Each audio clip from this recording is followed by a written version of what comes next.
Donc bonjour à tous. Aujourd'hui, on va parler de tout ce qui est. Donc c'est la deuxième édition du Flashron qui s'appelle du Dev à la prod. Et l'idée aujourd'hui, c'est de parler de tout ce qui est développement post-bêta, post-premier lancement, et de voir qu'est-ce qui se passe d'un point de vue développement après le premier lancement d'une application. Donc je m'appelle Noël Martinoni, je suis le cofondateur de la société EasyMove Robotics et je suis actuellement la société est intégrée dans le bivouac. Donc l'objectif de la présentation, il est double. C'est pour vous d'abord de connaître un petit peu les différents métiers qui sont liés au développement en mode plutôt production, et qu'il n'y a pas seulement des devs au sens général, et surtout avoir une meilleure vision dans sa globalité de à quoi ressemble une application concrètement quand on lance ça du coup en production. Donc du coup, pour commencer à poser un petit peu le contexte, et je vais pas mal prendre cette métaphore de parler de développement informatique et le ramener à la construction d'un bâtiment, parce que je pense que c'est quelque chose qui parle assez à tout le monde, et on est vraiment très très proche en termes de possibilités de ce qu'on doit faire quand on parle de construire une application, de construire un bâtiment. Donc pour poser un petit peu l'idée, on entend souvent parler de tout ce qui est back-end ou front-end. Donc l'idée du back-end, c'est tout le code et toute l'application que votre utilisateur ne va pas voir. Donc ça va être tout ce qui est base de données, tout ce qui est traitement logiciel qui est caché. Et on va parler de tout ce qui est front-end, où là c'est vraiment ce que votre utilisateur va voir. Donc c'est là où il ne faut pas se rater d'un point de vue design. Et le back-end, on s'en fiche un petit peu du point de vue à quoi ça ressemble. L'utilisateur ne le verra jamais. Et ce qui est intéressant, c'est que souvent le back-end est, de la même manière qu'un iceberg, est beaucoup plus gros que le front-end. Donc c'est la partie qui peut casser et qu'il faut vraiment faire attention à ça. Et il faut vraiment mettre un investissement assez fort là-dessus. Donc un autre terme que je parlais probablement, c'est tout ce qui est cloud. Donc le cloud, c'est pas quelque chose qui n'existe pas. Ce sont des PC d'autres gens qui sont quelque part sur Terre et auxquels on se connecte et qu'on utilise. Donc c'est pas qu'un petit nuage. Et si à n'importe quel moment vous ne comprenez pas ce que je raconte, vous pouvez m'interrompre et me poser la question. J'expliquerai avec grand plaisir. Voilà, si vous faites comme Benny, n'hésitez pas. Donc dans l'idée du contexte de la présentation, c'est de se dire, vous avez développé votre application, donc en passant par des prestataires ou directement par des amis développeurs. C'est un petit peu ce qu'on voit souvent dans ce contexte startup et développement appli. Et ça vous a permis d'aller voir des financeurs, d'aller voir BPI, d'aller voir un petit peu des gens qui ont du pognon, et de trouver un financement un peu plus loin. Vous avez testé votre application avec quelques utilisateurs, vous l'avez mis sur les stores, vous êtes super content, mais maintenant c'est pas le moment en fait de s'asseoir dans sa chaise et d'attendre que les utilisateurs arrivent, parce que s'ils arrivent, ça risque de se casser. Et donc c'est vraiment l'heure de ce qu'on va appeler tout ce qui est la montée en puissance et la mise en production de l'application. Donc toute l'idée de cette présentation va se baser sur ce contexte-là. Donc l'une des premières étapes à faire quand on a vraiment envie de passer en production l'application, c'est de faire un état des lieux de ce qu'on a. Donc j'ai découpé ça en 5 étapes de mon côté, et un petit peu ces 5 constats qu'on peut faire sur une application, souvent quand on vient juste de la développer rapidement. C'est que tout d'abord, des choix technologiques qui ont été faits pendant le développement s'avèrent pas opportuns. On s'aperçoit après coup que la techno, en fait, elle n'est pas forcément adaptée à mon usage, elle répond pas forcément à mes besoins. Le deuxième point, c'est que souvent quand on s'aperçoit, quand on est au début, on va souvent changer de développeur après, et du coup on va arriver avec du code. Les nouveaux développeurs vont dire le code il est pas maintenable, faut qu'on refasse tout de zéro. C'est quelque chose qui peut arriver aussi. L'infrastructure qui a été développée pour une application en bêta, elle n'est pas forcément duplicable, donc elle est vraiment figée, donc il y a quelque chose à regarder là-dessus aussi. On a une sécurité son inexistante, parce que c'était pas dans les prérogatives quand on a développé l'application en premier, et on n'a absolument aucun processus ou aucun procédé pour tout ce qui est déploiement. Donc en fait, quand on a développé la bêta, voilà, le développeur m'a dit ça y est, l'application elle est en ligne, mais je sais pas comment ça marche, comment ça s'est passé, quel est le procédé de validation, il n'y a rien en place. Donc vous pourrez remarquer que j'ai mis des mots en gras. Les mots en gras, c'est tout simplement en fait les 5 points qu'il va falloir vraiment travailler quand on va vouloir passer une application en production pour tester et pour vraiment faire en sorte qu'elle marche bien. Donc je vais passer sur ces 5 points et sur chacun vous dire comment est-ce que vous pouvez bien faire cette étape-là, et surtout qui dans votre équipe peut bien faire cette étape-là, et qui peut vous accompagner là-dedans. Donc sur le choix technologique, l'un des premiers conseils que j'ai tendance à donner, qui est aussi valable en production mais aussi avant, c'est aujourd'hui quand on parle d'applications web ou quand on parle d'applications mobiles, il y a des technologies open source qui marchent très très bien et qui font tourner 90% du web.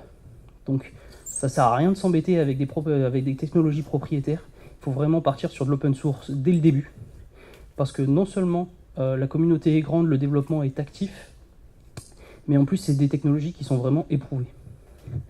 Alors sur la façon de regarder l'open source, il y a open source qui sont faits par les grands, et il y a open source qui sont faits par les petits.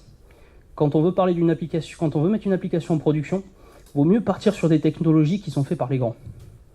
Donc les grands, ça va être Facebook, ça va être Google, ça va être Airbnb, des gens qui développent des choses, qui ont une équipe de développeurs que vous aurez peut-être jamais, et il faut vraiment se baser sur ces outils pour faire des choses qui tiennent la route, parce que leur appli, elles tiennent la route.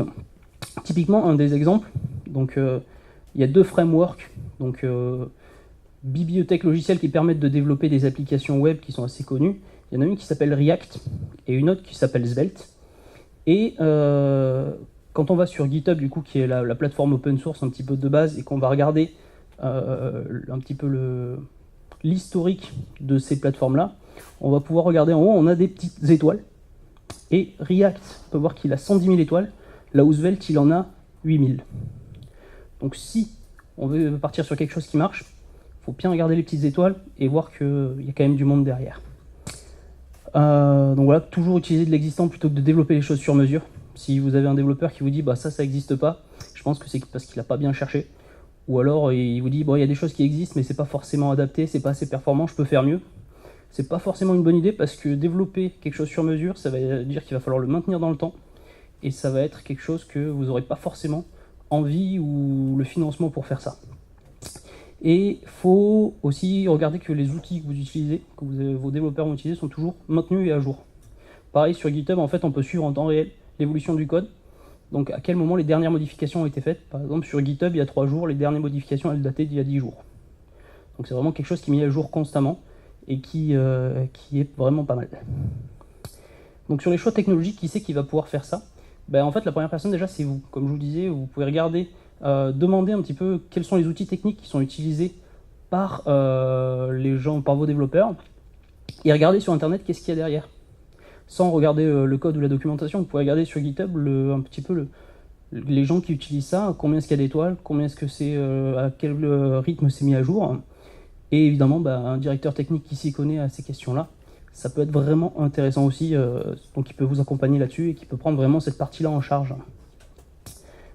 Sur la partie code, ce qu'il faut se dire, c'est que à partir du moment où vous allez passer en production, il y a une grande partie, voire la majorité du code qu'il va falloir réécrire.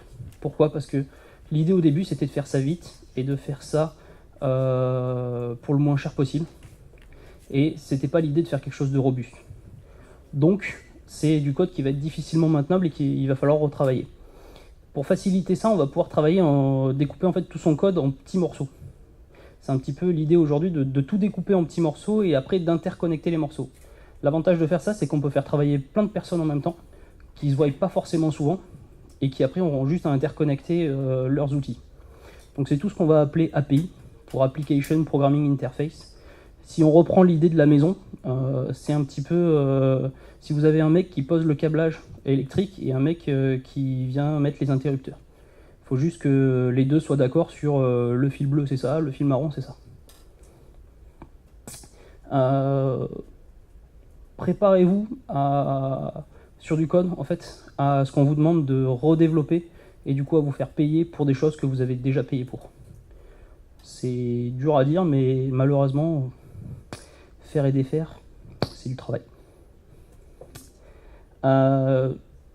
Au niveau du code, en fait, il y a plein de gens qui vont pouvoir intervenir dessus, tous les développeurs déjà, que ce soit front ou back, on va pouvoir retravailler dessus. L'idée, c'est vraiment d'améliorer tout le temps, constamment le code, et tout ce qui est designer, UI, UX aussi va pouvoir intervenir là-dessus et aider un petit peu à améliorer le développement. Sur tout ce qui est infrastructure, donc c'est la partie peut-être la plus immergée de l'iceberg, qu'on vous verrez le moins, mais quand vous allez en avoir besoin, il faut que ce soit là, sinon ça va se passer très très mal. Et la première chose, c'est tout ce qu'on va appeler des logs. Des logs, en fait, c'est un journal de bord de votre application. Qu'est-ce qui se passe, comment ça se passe, et si ça plante, c'est là que ça va arriver. Si vous n'avez pas ça en place et que l'application plante chez un utilisateur, vous ne saurez pas pourquoi elle a planté et vous ne pourrez rien y faire. Donc, souvent, on vous proposera de mettre un système de log en place. Il ne faut pas vous dire ça va servir à rien parce que mon application ne va jamais planter. C'est pas vrai. Tout ce qui est, deuxième, je parlais de processus et de procédés à mettre en place, le processus de mise à jour. L'idée aujourd'hui, c'est plus de développer pendant 6 mois une nouvelle version et d'ajouter d'un seul coup plein de features. C'est vraiment de faire des petits correctifs au fur et à mesure et d'ajouter des features de temps en temps. Donc sur ce côté-là, en fait, on a un concept qui s'appelle le canary test. Le canary test, c'est l'idée de développer des petites fonctionnalités et de les envoyer chez quelques utilisateurs à la fois. Et du coup, si on a des mauvais retours d'eux, on n'est pas obligé de le déployer à tout le monde. Et ça permet du coup de tester son application un petit peu en live. C'est pas tout le monde qui a la même application en même temps. C'est ce que les gros pratiquent beaucoup, notamment Netflix, qui très souvent en fait envoie à 10% de ses utilisateurs une nouvelle feature, voit le retour qu'il y a, et si ça se passe bien, ils le mettent à tout le monde, et sinon on n'en entend jamais parler. Tout ce qui est backup, alors ça, le nombre d'exemples à compter sur les gens qui ont perdu des données, ou les données ont fini dans la nature et on ne sait pas pourquoi. Les backups, c'est super important parce que si demain vous effacez, vous perdez ne serait-ce que le PC sur lequel, qui est perdu dans le cloud, comme je disais, que le PC il crame et que vous n'avez pas de backup, du coup vous perdez toutes vos données utilisateurs. Et d'un point de vue business et d'un point de vue crédibilité, vous tombez à zéro. D'un point de vue, ça peut complètement planter l'appli et complètement planter la boîte. Donc voilà, un jour ça va mal se passer et vous serez bien content d'avoir des backups. Et si ça se passe toujours bien et que vous payez jamais pour, ça risque d'être dommage. Point de vue aussi infrastructure, on va parler de tout ce qui est scalabilité. Souvent, dans le monde des startups, on parle de scalabilité de business model. On va y associer en fait une scalabilité d'infrastructure et de développement. On ne va pas gérer de la même manière 10 utilisateurs que si on en a 10 000. Parce que le travail que vont avoir à faire nos serveurs, la taille de nos bases de données ne vont pas du tout être les mêmes. L'exemple le plus concret qui a dû avoir une scalabilité énorme, c'est le jeu Pokémon Go, qui en 2 jours en fait avait des millions d'utilisateurs.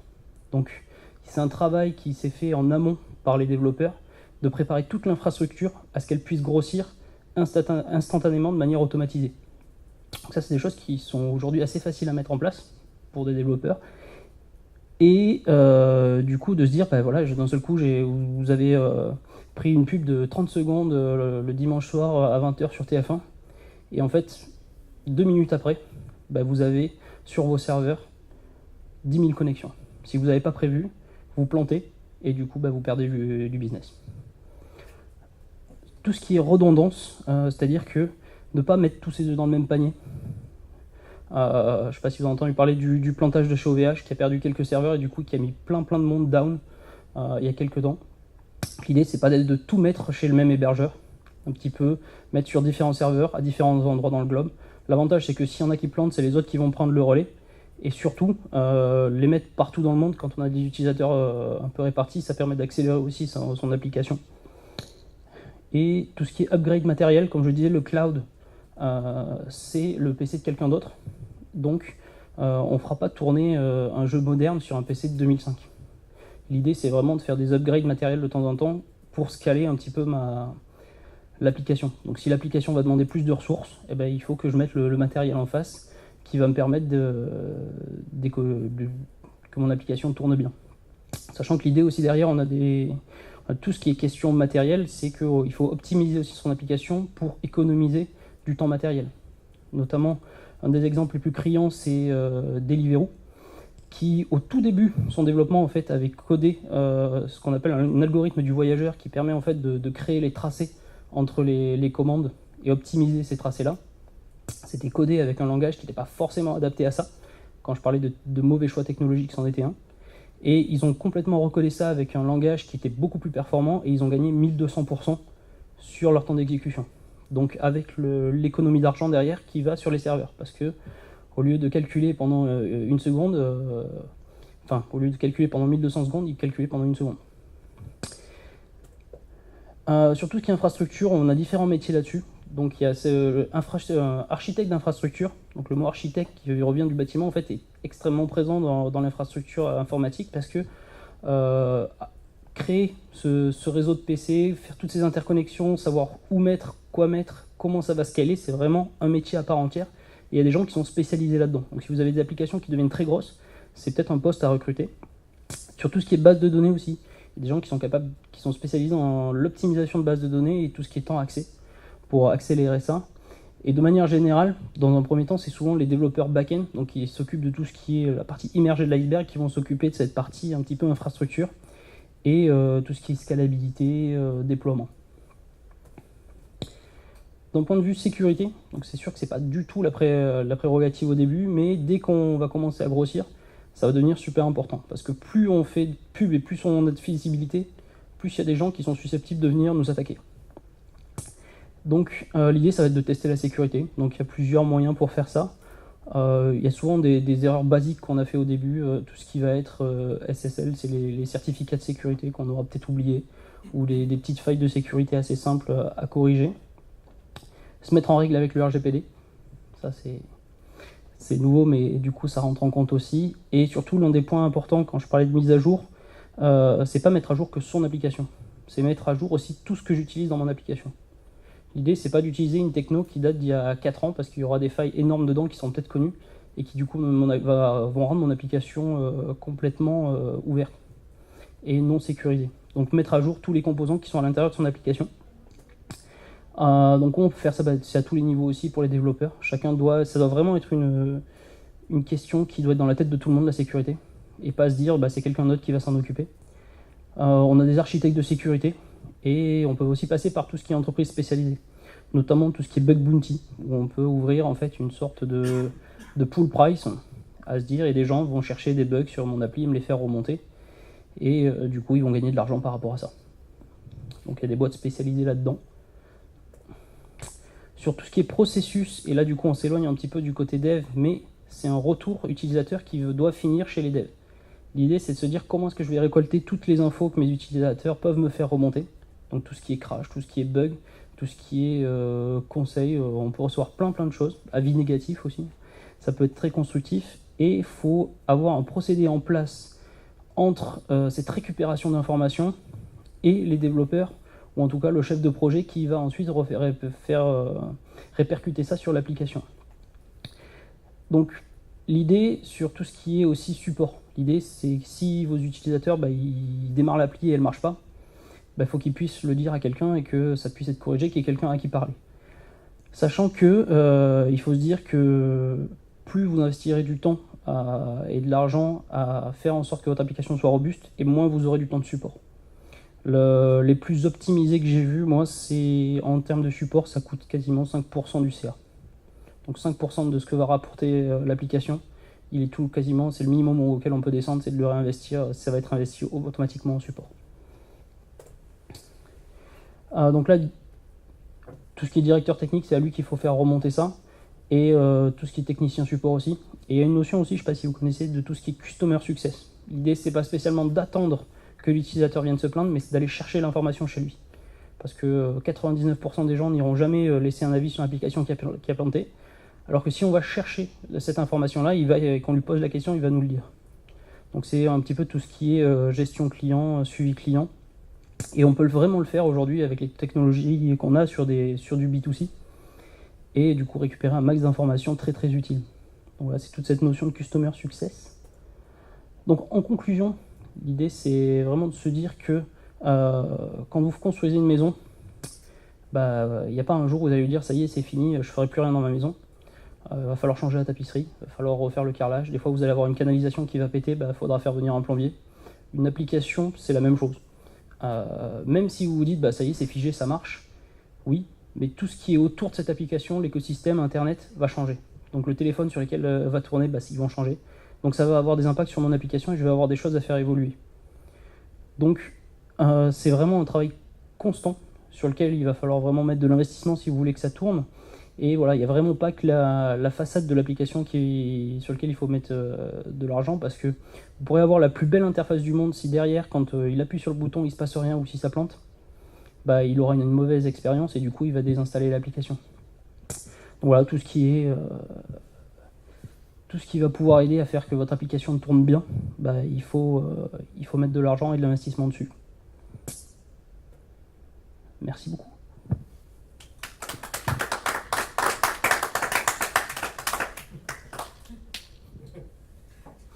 Quand tu parles de l'hébergement, Ouais. tu conseilles d'en avoir plusieurs. Ouais. Et souvent, le discours, ça va être de dire, alors je sais pas, je me trompe peut-être, mais l'hébergement a un coût, déjà peut-être qu'un c'est pas mal. Alors c'est vraiment une préco super importante d'en avoir deux, voire trois. J'ai bien compris que tu disais en fonction des utilisateurs dans le monde, il va falloir peut-être flécher aussi en fonction de ça. Pour quelqu'un qui serait dans un premier temps, on va dire France, qu'est-ce que tu préconiserais toi en termes d'hébergement? Si on a beaucoup d'utilisateurs et qu'on ne veut pas se planter sur ce côté-là, avoir avoir 2-3 hébergeurs, c'est vraiment intéressant parce que s'il y en a un qui plante comme OVH, eh ben, les autres peuvent prendre le relais. Mais bon, c'est pas quelque chose qu'on va faire avec 2000 utilisateurs parce que effectivement les coûts sont pas intéressants.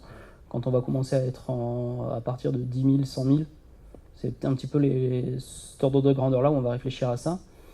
Sur le côté localisation, en fait déjà par hébergeur, ce qui est pas mal, c'est que notamment Google, en fait, ils ont des serveurs partout.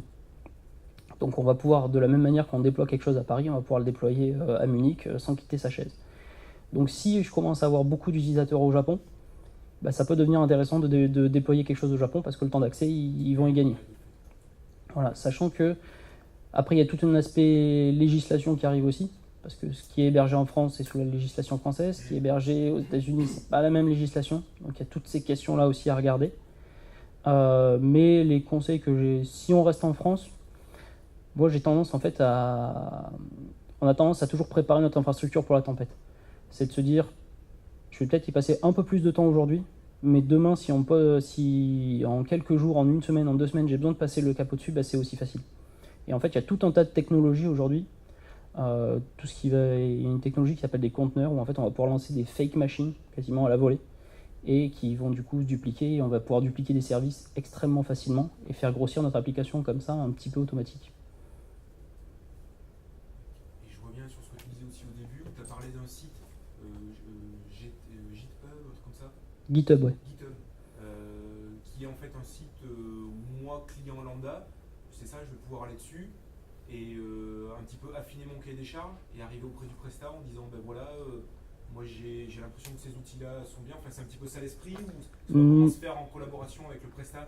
Non, j'ai l'impression de dire qu'est-ce qu'il me dit, lui va m'apprendre mon métier ou il croit quoi qu'il va m'expliquer ce que je dois faire, avec quel outil je dois travailler. S'il n'y a pas ça comme risque? Si. GitHub, c'est pas quelque chose qui va donner des conseils, c'est un endroit où on va héberger, où les développeurs vont héberger du code open source. D'accord. Donc les gros projets open source sont hébergés sur GitHub. Là où je préconise d'utiliser GitHub, c'est de demander à votre Presta les technos qui sont utilisés. Est-ce qu'il compte utiliser du React? Est-ce qu'il compte utiliser du Svelte? Est-ce qu'il compte utiliser ça? Vous avez la liste. Vous regardez dans GitHub, ou ne serait-ce que dans Google, si vous trouvez déjà dans un premier temps qu'est-ce que ça raconte. Est-ce que le site il a l'air de dater des années 90 ou est-ce qu'il a l'air un peu plus récent? De regarder sur GitHub tout ce qui est les étoiles, tout ce qui est aussi l'activité sur le projet là. Et ensuite, avec ces infos-là, d'aller questionner le Presta et lui dire bah, pourquoi vous voulez utiliser cette techno. Parce qu'il ne faut pas se le cacher, des fois les Prestas ils ont juste envie de s'amuser. Ils disent bon, bah, on a un petit projet là, bah, hey, j'ai vu passer cette techno, ça a l'air cool, allez on le fait. Et ils vont perdre un max de temps à découvrir la techno, ils vont vous faire perdre de l'argent. Donc, si vous regardez les grosses technos aujourd'hui sur le côté UI et front, il y en a 3. Il y a quelque chose qui s'appelle Vue.js, il y a quelque chose qui s'appelle Angular, il y a quelque chose qui s'appelle React. Aujourd'hui, c'est plutôt React qui gagne. Donc aujourd'hui, si j'ai un conseil à développer, à donner pour développer les choses, il vaut mieux partir sur du React. Ok, et peut-être aussi dans l'optique de se dire, j'ai peut-être pas tout le temps travaillé avec le même Presta, et j'ai peut-être intérêt aussi à penser au futur et de me dire que le prochain avec qui je bosserai, ça sera peut-être bien que ce soit justement, comme tu dis, du React, et donc anticiper tout ça. Exactement, en fait, si on va trouver un Presta qui me dit depuis 2005 il a top dans cette techno, il la maîtrise comme c'est pas permis, mais que c'est le seul en France, bah, si demain il me plante mon appli, parce que personne ne saura réutiliser ça. Alors que si je trouve une Presta qui est peut-être un peu moins bon, qui va faire ça peut-être un peu plus lentement, mais qui utilise une techno qui est mainstream, bah, du coup le temps d'accès sur le projet quand les autres vont arriver est beaucoup plus rapide.